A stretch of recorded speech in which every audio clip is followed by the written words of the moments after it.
Hello 9th grade children. I welcome you all to the Z Learning platform. For the first class, I have taken a memory poem in the unit 1. I welcome you all once again. In the unit 1, the first poem is a memory poem. You can see Stopping by Woods on a Snowy Evening. The poet is Robert Frost. Robert Frost is a well-known famous poet. Yes, let's see what he is saying in the poem. In the first stanza, you can see from the picture itself, we can see it's an uninhabited place. That is, no humans are found, and all of a sudden it's a winter time, and the poet is traveling through that forest. So he has some kind of a psychological kind of thoughts is coming up, so that he shared this poem. Let's see. Whose woods these are? I think I know. You know what is meant by woods? In English or in English literature or in poem, woods means a jungle. Okay. So whose woods these are? I think I know. As the poet is traveling through the forest or the woods, he is thinking, a question is arising in his mind that whose woods these are? That is, this jungle belongs to whom? Who is the owner of this jungle? Like this, he's keep on thinking and he's going on his horseback. Okay, he's traveling. So whose woods these are? I think I know. And he himself is answering to his question, because no one is there. Only he and his horse alone is there. No one is accompanying him on his travel. So his house is in the village though. So if if this wood is belong to an owner, that owner should be living in a village which is nearby. Like that he is thinking. He will not see me stopping here. Usually every poet, what they do is, especially they will be loving nature. They'll be loving solitude. Solitude means aloneness, loneliness. Because when they sit in solitude, all the thoughts and memories will come into them, and that creates a philosophical thought which makes them to write poems. Or they'll pen down in words all their philosophical thoughts. In the same way, actually, winter season is a very, very cruel season. It's a very cold season. But poet, what he's doing is, he's enjoying this loneliness, and he's also enjoying this cold winter season also. So he's saying, he is thinking about the owner, whether he will think of anything about me. Will he think anything wrong about me? Because I'm stopping here in this jungle. So he's asking himself, if the owner sees me, will he think anything? Must be he's not around here. He's not in the jungle. He must be in the village. So let me stop here for a while. I want to enjoy this cold climate in this jungle place. So he will not see me stopping here to watch his woods fill up with snow. So he want to see how beautifully, actually it's a very cruel season, I said already. It will be very beautiful. It will be, that is, the snow covered area will be very beautiful, because all the tree branches, the roads will be covered completely with white in color, with full of snow. No green, nothing will be seen. But still he is enjoying there, and he want to spend some more time there in the woods that is filled up with snow. In the next stanza, once I'll read it. Whose woods these are? I think I know. His house is in the village though. He will not see me stopping here to watch his woods fill up with snow. Okay. The next stanza, you can see he's introducing himself he's saying that he's going on his horseback. So he's thinking, my little horse must think it pure to stop without a farmhouse near, between the woods and the frozen lake, the darkest evening of the year. Okay, so he's thinking, actually a horse has no sense of thinking, like that is a sixth sense. It doesn't have that ability. But a poet will be going like a personification. He's thinking that what his horse must be thinking about him for stopping in the woods at the cruel season and staying there and enjoying the nature. So he's thinking about his horse, and he's saying, my little horse must think it pure. Pure means strange. So it's thinking strangely, why should my owner have to stand in a jungle where no one is there at this cruel time season of the year? Okay, so that's what he's asking. And there is no one there, no business also. Business in the sense, no other work, that is emergency work or any other work. Or he should meet his friend, nothing is there. No purpose, but still he is staying there. So to stop without a farmhouse near. What we will do when we go on a travel, we'll stop at places. For what? If any emergency is there, we'll be stopping there. If we want to meet a person, we'll be stopping there. If we want to go to a restaurant, we'll be stopping there. There will be some purpose will be there. Simply you will not on a sudden, you're traveling, on the way you will not just stop and stand there and you'll be staring or thinking or admiring the nature. But here he is doing that, and so he is asking himself, he is thinking that my little horse must think it pure to stop without a farmhouse near. Between the woods and the frozen lake, the darkest evening of the year. That too, how is the place? He is showing the location. He is standing in the woods, and after that woods there is a lake, and that lake is completely frozen. So it's a very, very critical place. You will not mostly stand on a frozen lake. Yes, but here this person is standing there and he's waiting, and he's staying there and is watching the whole jungle covered with snow. And how is that time is? What's the time is? Darkest evening. It's the evening time, and mostly whenever you go to any place, if it becomes dark, you will be rushing to your home. You want to reach your home as soon as possible. But here it's not like that. Even though it is very dark and it's very, very, very cold, the owner is standing there and waiting for a while to enjoy the nature. So again, that horse must be thinking, why my owner is staying back here at this difficult hour of the day. So can you see, my little horse must think it pure to stop without a farmhouse near, between the woods and the frozen lake, the darkest evening of the year. Okay. Can we see in the next stanza? In the third stanza, you can see, he gives his harness bells a shake to ask if there is some mistake.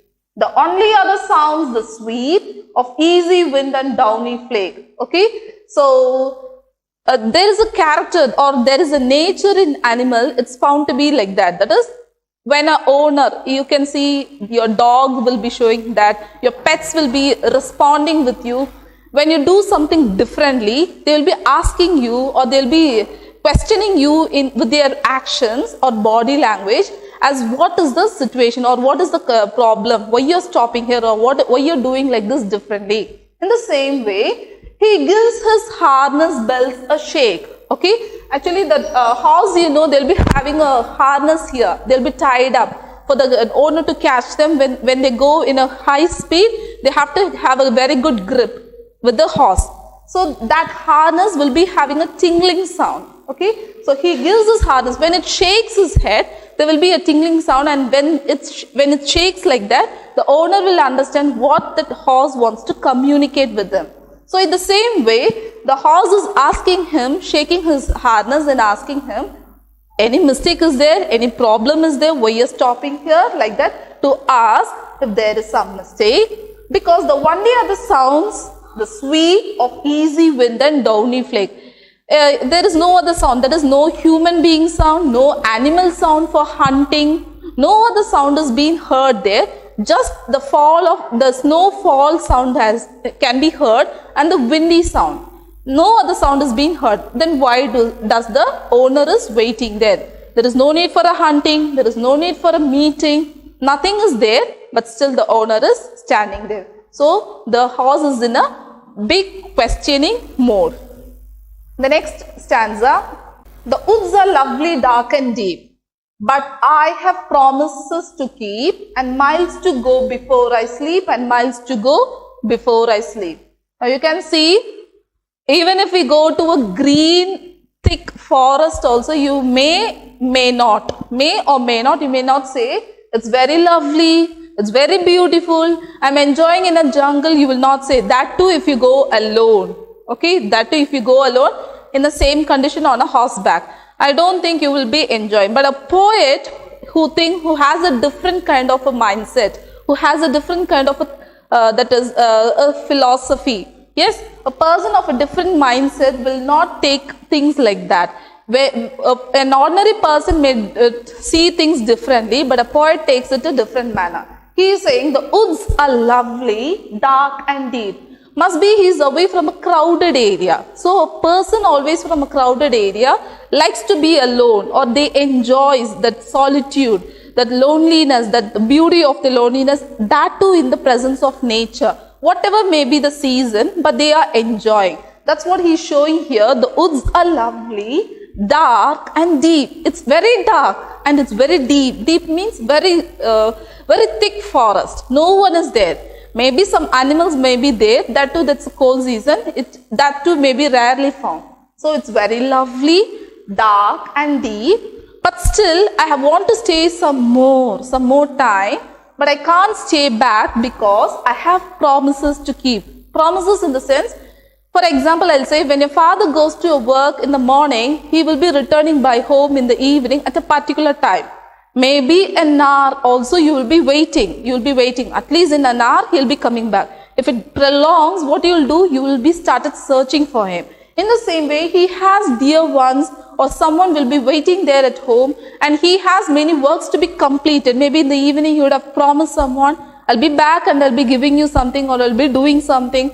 I'll be completing that work, something you would have promised, anything. And that's not alone for the evening alone. For the lifelong, some promises he has. So that's what he's saying. I have some more promises to be done. I cannot be staying alone, lonely here, and I cannot spend my time completely removing all my normal life and staying back here. So he wants to have to complete all his promises. And here sleep means eternal sleep, not the day sleep. Night will be going to sleep, not only that. Here this sleep means he has to, he is an adult. He is almost in the mid age, like around 40s or 50s, like that. Maybe beyond that, 50 or 60s maybe. But still, before he may be expecting his, we all know at a particular time we'll be dying. We all will be dying. We are human beings. So before his death, he has many promises and many responsibilities to be completed. So he is saying, and miles. This miles is not geographically, it's not being meant here. He is saying many things are to be done. So he may be a father, he may be a grandfather, or he may be a husband or anything. So many responsibilities as a person he has to be completed. So and miles to go before I sleep, and miles to go before I sleep. This single line has been repeated here. When a poet is repeating a line 2 times, it shows it's a great importance. Okay, so that shows this is a philosophical line. So it is a famous line. It is being accepted by everyone. And miles to go before I sleep and miles to go before I sleep makes us or reminds us that before our death or before our eternal sleep, death is also called as eternal sleep. We'll be completely sleeping there.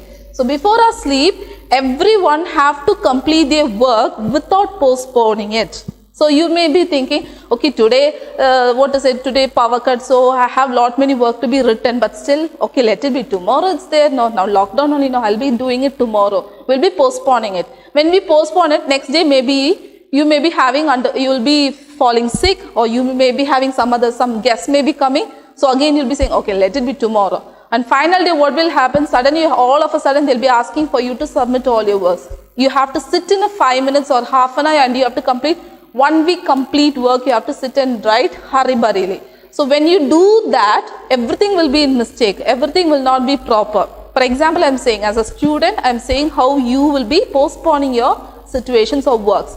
So when you do that, what will happen? You will not be doing in complete satisfaction and the work will not be proper. So that's what he's saying. Before your sleep or before your things, before your day, next day, don't postpone it, things for the next day, complete it beforehand. Okay, so this is a very important line. And miles to go before I sleep and miles to go before I sleep. The poet is Robert Frost. Can we see about the poet? About the author, you can see he's an old man. Yes, and he is no more. Robert Frost was born in 1874 and 1968, was an American poet noted for his realistic descriptions of rural life. I already said he's a poet. He loves to be in solitude, like nature. If you are in city or in town, you will be getting less contact with the nature. But when you come to the villages, you will have an exact rural setup. So he loves to be in the rural life. Yes, so maybe he's from the city. Born on 26 March 1874, he spent his first 40 years as an unknown entity. He received 4 Pulitzer Prizes for poetry and was a special guest at the President John F. Kennedy's inauguration. Frost became a poetic force and an unofficial poet laureate of the United States. Some of his famous works are The Road Not Taken, West Running Blue, Mending Wall After Apple Picking, etc. And the last 2 lines were taken by the former Prime Minister, that is Pandit Jawaharlal Nehru, has written that 2 lines in his book. He has kept it on his table to make him remind that he was a great leader. So he has many responsibilities. So he took that last 2 philosophical lines and kept it on the table to make him always remind that he has more to be completed before his time, when his time will be ending. Before that, he has to complete a lot. Like that, it's a great poem also. It's a very famous poem. Okay, I hope you all enjoy that poem. I want you all to memorize it. Thank you. Have a nice day.